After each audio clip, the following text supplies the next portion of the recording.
नमस्कार साथियों, फिर से कैमूर से संजय कुमार। साथियों, हमारे बहुत साथी इंतजार कर रहे होंगे कि क्या धमाका है ना। आप लोग क्या धमाका है उसका इंतजार। कल छोटा धमाका हुआ और साथियों, हम अपने पहले शिक्षक स्वाभिमान समूह जो शिक्षकों के हमारे नियोजित भाइयों के स्वाभिमान को खड़ा करने के लिए दिन रात परिश्रम करते हैं, उनको कोटि कोटि नमन है। वैसे हमारी टीम के वो सदस्य जो गुमनाम हैं, उनको आप लोग नहीं जानते हैं, वो गुमनाम ही रहना पसंद करते हैं और वो रात दिन परिश्रम करके हमको सहयोग करते हैं।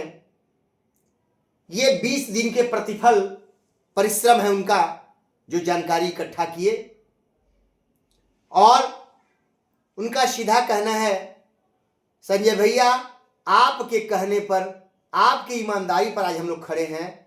हम लोगों को ना कोई लोभ है ना लालच है, बस स्वाभिमान हम लोग खड़ा हो जाए। चूंकि हम लोगों ने 20 वर्षों से ये तमाशा देखा है, जिस तरह से नंगा नाच हो रहा था। तो आपको एक चीज और बता देना चाहता हूं।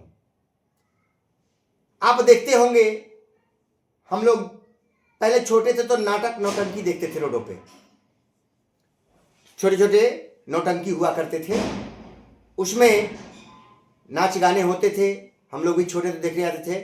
उसमें एक जोकर होता था जिसको देहाती भाषा में भड़वा कहते हैं, ठीक है। वैसे ही 2-4 लोग यूट्यूबर हमारे हो चुके हैं, ठीक है।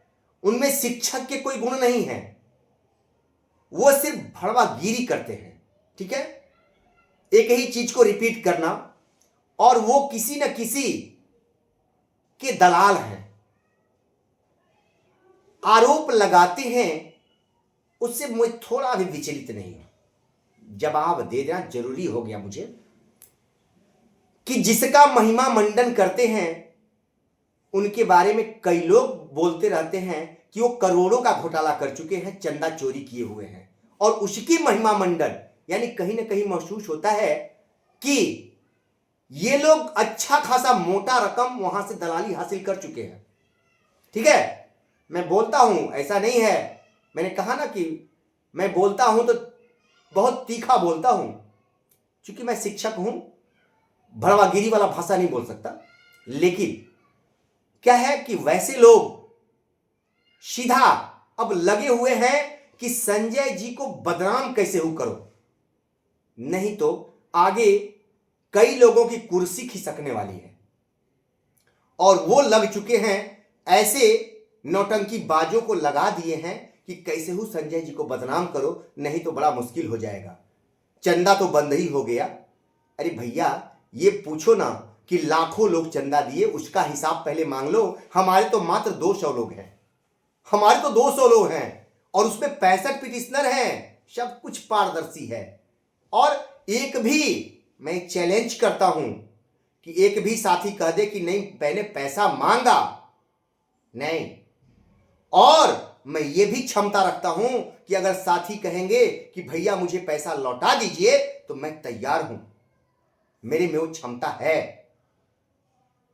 लेकिन ऐसे लोग जो मेरे ऊपर सवाल उठा रहे हैं, हमारे साथी, आपको कोटि कोटि नमन है पूरे बिहार के न्यूज भाइयों को, कि आप लगातार हमको फोन करके कहते हैं भैया उन भाड़ों पे ध्यान मत दीजिए, जिनको कि ना बोलने की तमीज है। वो एक ही चीज को रिपीट, हम लोग मनोरंजन के लिए देखते हैं, लेकिन अब वो मनोरंजन लायक बात भी नहीं बोलते हैं, ठीक है। तो वैसे लोगों को भैया आप ध्यान मत दीजिए, वो आपके को भटकाना चाहते हैं, लेकिन आप मत भटकिए। हम लोग एकदम समझ रहे हैं कि आप हैं क्या। तो भैया एक एक पाई का हिसाब है मेरे पास, पहले हिसाब उनसे मांगो जो सुप्रीम कोर्ट से लेकर के वहां तक अरबों का चंदा घोटाला किए हुए हैं, और पता कर लो करोड़ों के फ्लैट यहां से दिल्ली तक बने हुए हैं, और जिनका दलाली पूर्व में आप लोगों ने किया है वो भी मुझे पता है। कुंडली बना के रखा हूं, अभी खोलूंगा ना तो खिसक जाएगी जमीन।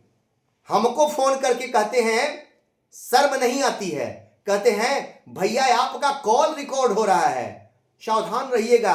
हमने कहा भैया जय चंदों से सावधान रहना होगा, दुश्मनों से तो हम सावधान हैं। सामने वाला अगर वार सामने से करे तो दिक्कत नहीं है, लेकिन घर वाले से सबसे बड़ा सावधान रहना होगा कि घर के दुश्मन बहुत खतरनाक होते हैं।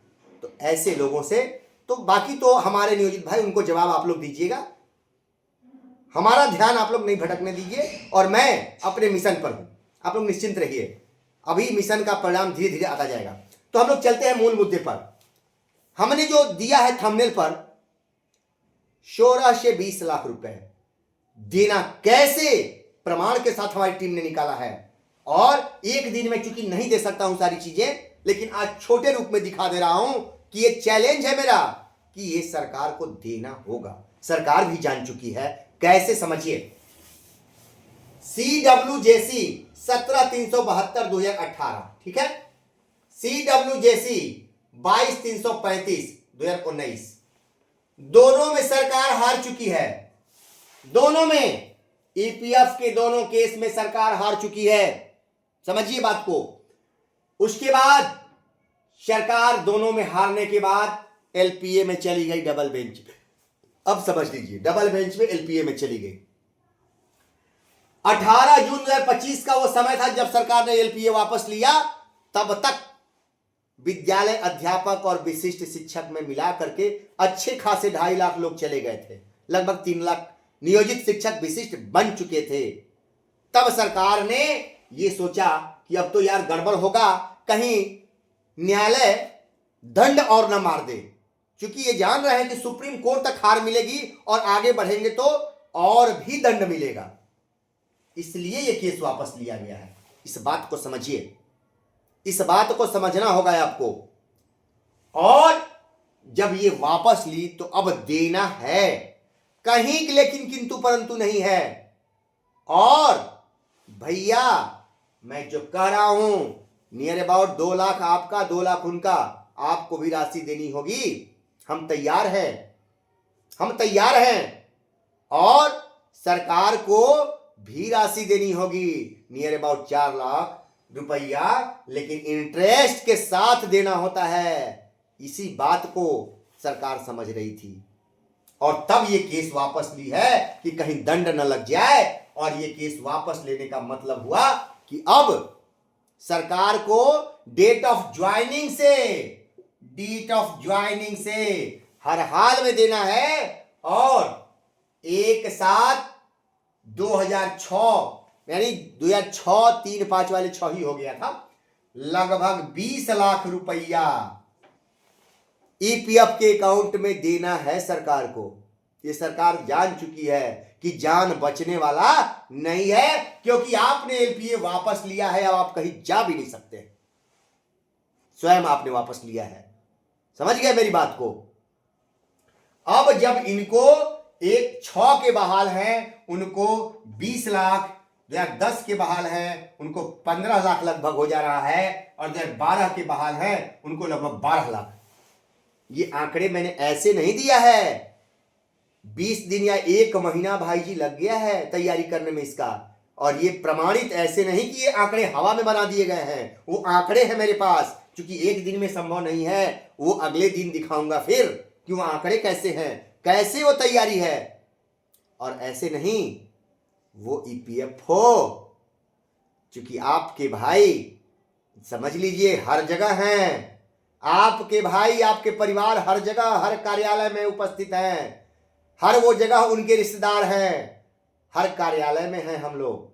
ये ध्यान रखिए, ऐसे ही आंकड़े नहीं बनते हैं, बस जीवट होनी चाहिए कुछ करने की, कुछ कर गुजरने की। क्योंकि वो हस्तियां आज नहीं 20 वर्षों से थी, लेकिन आज तक ये लोग कुछ नहीं किए। क्यों? क्योंकि आज तक सिर्फ शिक्षकों को लूटने का काम चल रहा था, चंदा का काम चल रहा था, नियोजित के उत्थान का काम नहीं चलता। नहीं तो इतने नियोजित भाग के विशिष्ट नहीं बने होते। अगर ऐसा ये किया गया होता तो आज ये हाल नहीं होता। जो YouTube पे बैठ के सिर्फ दलाली, चमचागिरी उनका वही पेशा है, वैसे पेशेवर लोगों से सावधान रहें। उनको सिर्फ कमाई करनी है, समझ गए ना। उनको वैसे लोगों का क्या हश्र होता है वो आगे आपको खुद समझ में आएगा। अब चलते हैं ईपीएफ और एनपीएस। ईपीएफ में क्या है, अभी छोटा सा दे रहा हूं मैं। ईपीएफ में क्या आपको लाभ है समझिए, जो एनपीएस में संभव ही नहीं है। ईपीएफ केंद्र सरकार की योजना है, इसमें चक्रवृद्धि ब्याज से आपकी राशि बढ़ती है। ये किसी शेयर मार्केट या जुआ में पैसा इसका नहीं लगाया जाता है, ये सेपरेट आपका पैसा है और सुरक्षित है। ये नहीं कि शेयर मार्केट अप तो अप, डाउन तो डाउन, जीरो, ऐसा नहीं है इसमें, ये समझिए बात को। और इसमें देख लीजिए आकस्मिक मृत्यु, अगर आप ईपीएफ से आच्छादित हैं, आकस्मिक मृत्यु होती है तो पत्नी को बीमा क्लेम का तत्काल 5.25 लाख रुपया मिलता है, जो एनपीएस में पता कर लीजिए पहले, ठीक है। इस पर भी चल रहा है पूरा अध्ययन, अभी है मेरे पास, लेकिन इसका जिक्र बाद में करूंगा। खाली इतना बता देता हूं कि वो केंद्र सरकार का फुल एनपीएस बिहार में लागू नहीं है, उसमें ही बहुत बड़ा झोल है, झोल है, झोल है, आगे आएगा सामने। तो बीमा क्लेम का 5.25 लाख रुपया पत्नी को मिलता है अगर आकस्मिक मृत्यु ईपीएफ कर्मी का हो जाता है तो, ठीक है। पत्नी को आजीवन पेंशन, ऐसे में पत्नी को आजीवन पेंशन भी मिलता है मेरे साथी, ये ध्यान रखिए। तीसरी बात, 25 वर्ष से कम उम्र के बच्चों को पढ़ने का खर्च भी ईपीएफ उठाता है अगर आकस्मिक आपकी मृत्यु हो जाती है तो। कितनी चीजें हैं हम आज तक हम लोग नहीं जान रहे थे, इतनी सुविधाएं इसमें हैं। चौथा, सेवानिवृत्ति के पश्चात आजीवन पेंशन, मृत्यु के बाद पत्नी को, ये ध्यान रखिए, सर्च करते रहिए, एनपीएस को सर्च कीजिए, इतनी चीजें हैं ईपीएफ में। और आपको मैं बता दूं कि हम लोग उस मुकाम पे पहुंच चुके हैं कि ईपीएफ को मूल वेतन पर कटवाने की तैयारी हम लोग कर रहे हैं, इसका प्रमाण मिल गया है।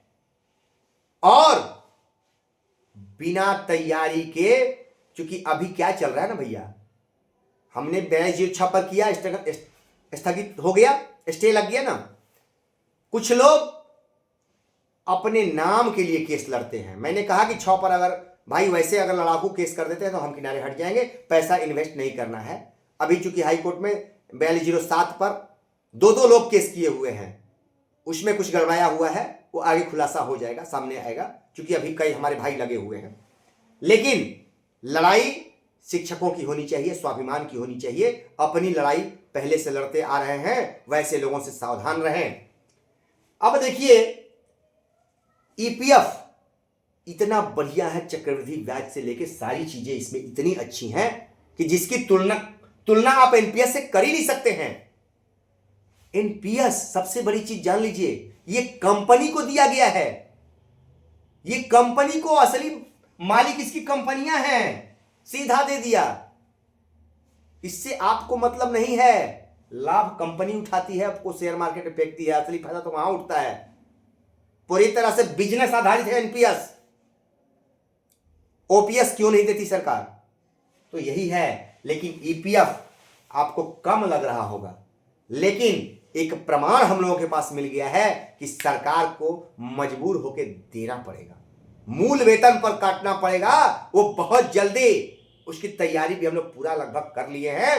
तो साथियों, ईपीएफ पर अधूरी तैयारी करके केस करने वालों से सावधान रहिएगा, और छोटे समूह में ही, ये नहीं कि अंधा होकर के आप लोग 50,000 लोग फेंक दीजिए एक केस पर, ऐसा मत कीजिए, हिसाब मांगिए। मैं कहता हूं डंके की चोट पर, आप अगर 100 लोग देते हैं, 500 लोग, तो एक ग्रुप बनवाइए और उसमें हिसाब मांगिए कि हाँ कितना कितना खर्च हुआ, हिसाब रखवाइए। नहीं कि केस एक उसके नाम पे 50,000 लोगों से चंदा, जो पूर्व में हुआ था, जबरदस्त चला है, एक केस करोड़ों चंदा, खर्च 10 लाख 90 लाख, पेट में फ्लैट है, कहां, दिल्ली में खरीदाया है। आप समझ रहे होंगे, दिल्ली से लेके कोटा तक फ्लैट है, खरीदा गया है। हम आम शिक्षक परेशान हैं घर छोटा सा बनवाने में हम लोगों की हालत खराब हो जाती है, लोन लेना पड़ता है। बात समझ रहे हैं? और करोड़ों का फ्लैट लिया कैसे? वैसे लुटेरों का नाम कुछ दलाल ले रहे हैं, ठीक है? तो उनसे सावधान रहिए, उनसे सावधान रहिए। उनसे पहले पूछिए कि जिसका आप नाम ले रहे हो पूर्व में तो करोड़ों का लिया है, जरा उसका हिसाब बताओ कितने लोगों से लिया है चंदा, और उसका थोड़ा हिसाब दिलवा दो। अरे दलाली बंद करो मेरे भाई। देखिए, सेवानिवृत्ति के पश्चात आजीवन पेंशन, मृत्यु के बाद ही पत्नी को, इतनी चीजें हैं और बहुत सारी चीजें भी है जिसका कल विस्तृत फिर से जारी करूंगा। और कैसे ये 20 पहुंचेगा ये भी बताऊंगा, मैं ये भी बताऊंगा। लेकिन प्रमाण के साथ अगली तैयारी हम लोगों की चल रही है न्यायालय के लिए, और अधूरी तैयारी वालों पर ध्यान रखिएगा, ठीक है? अगर लोग केस कर देता है कोई, तो आप ये ध्यान रखिए कि बहुत पैसे नहीं फेंकिएगा। सीमित कितना हुआ, कितने लोग दिए, सबका नाम अपना, जितने लोग हैं उसमें कुछ तो बुद्धिजीवी होंगे भाई मेरे, जो हिसाब रखते हैं। तो पहले पूछिए कि कितने लोग। मैं यही कह रहा हूं, इसी गुरिल्ला युद्ध का देन है कि सारे लोगों का पांव उखड़ रहा है और चंदा देने के लिए लोग तैयार नहीं हैं। लेकिन आप भाइयों, लगातार पूरे बिहार से फोन आ रहा है कि भैया सहयोग लीजिए, हम देने के तैयार हैं। लेकिन मैंने मना किया है कि नहीं, मुझे अभी कोई आवश्यकता नहीं है, ये 200 लोग ही मेरे साथ काफी हैं। और ये जान लीजिए, उसमें 65 लोग, कुछ लोगों ने कहा कि वो सीनियर के नाम पे, अरे सीनियर का पैसा सुरक्षित है मेरे भाई, वो बहस नहीं किए हैं। हमारे मृत्युंजय जी ने स्पष्ट कहा कि संजय जी वो आपका सुरक्षित है, मैंने ही बहस करके करा दिया है। वैसे लोगों को तमाचा है जो लोग कहते थे कि वो केस सिर्फ सीनियर को रखवा देते हैं, वो नहीं लड़ते हैं, वैसे लोगों को तमाचा है, ये जान लीजिए। तो उन्होंने कहा कि संजय जी आपकी ईमानदारी का जीत है, ये वकील साहब के शब्द हैं कि इतनी जल्दी सुनवाई और स्टे लगा है, मैंने तो कुछ नहीं किया है, बस आपका जो है ईमानदारी यहां जीता है और कुछ नहीं है।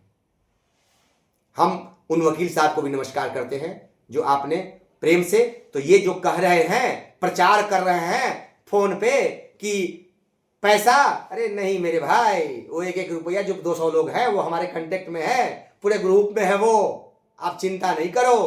पहले उसका, जिसका गुणगान करे उसका हिसाब तो मांगो, जो अरबों में लिया है पहले उसका हिसाब तो दो। आप कितना उसमें से हिस्सा लिए हो ये तो बता दो, जिसके लिए इतना चिल्ला रहे हो।